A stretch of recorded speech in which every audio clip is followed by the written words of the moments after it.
ఒకప్పుడు టాలీవుడ్లో రీ రిలీజుల హవా పెద్దగా ఉండకపోయేది. కానీ ఎప్పుడైతే మహేష్ సినిమాల రీ రిలీజ్ ట్రెండ్ మొదలైందో అప్పట్నుంచే వీటి హవా ఎక్కువైపోయింది. మహేష్ నటించిన పోకిరి, మురారి చిత్రాలు రికార్డ్ స్థాయి కలెక్షన్స్ సాధించడంతో మిగతా హీరోల ఫ్యాన్స్ కూడా తమ ఫేవరెట్ హీరోల సినిమాలను రిలీజ్ చేయడం మొదలుపెట్టేశారు.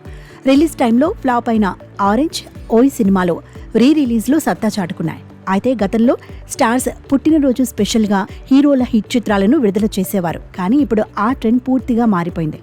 సమయం, సందర్భం లేకుండా స్టార్స్ సినిమాలను రీ రిలీజ్ చేస్తున్నారు. గత 3 నెలలుగా వీటి హవా కాస్త ఎక్కువగానే ఉంది. అదే ఇప్పుడు ఇండస్ట్రీకి కొత్త తలనొప్పులు తెచ్చిపెడుతోంది.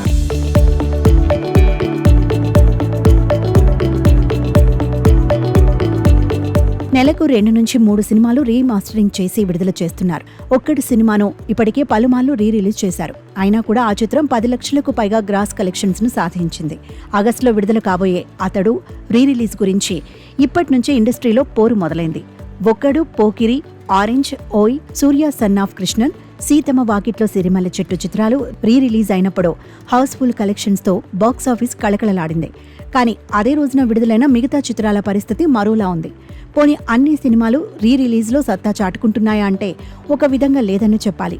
ఎన్నో అంచనాల మధ్య విడుదలైన ఆదిత్య 369 చిత్రం కేవలం హైదరాబాద్ వరకే పరిమితమైంది. హిట్లర్ చిత్రాన్ని కూడా రీ రిలీజ్ చేయాలని చాలా రోజులు ప్రయత్నం చేశారు. రీ రిలీజ్ డేట్ దగ్గర పడుతున్నప్పటికీ దాని మీద పెద్దగా మార్కెట్ జరగకపోవడంతో హిట్లర్ రీ రిలీజ్ డెసిషన్ను విరమించుకున్నారు. ఎన్నో అంచనాల మధ్య రీ రిలీజ్ అయిన ఎవడే సుబ్రహ్మణ్యం చిత్రాన్ని పట్టించుకున్న నాథుడే కరువయ్యాడు.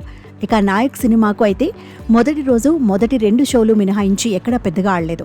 ఈ నెల 26న భరతను నేను చిత్రంతో పాటు మే నెలలో కలేజా చిత్రాన్ని కూడా రీ రిలీజ్ చేయాలనుకుంటున్నారు. మెగాస్టార్ నటించిన స్టాలిన్ చిత్రంతో పాటు ఎన్టీఆర్ కెరియర్ను మార్చిన యమదొంగ చిత్రాన్ని కూడా రీ రిలీజ్ చేయబోతున్నారు.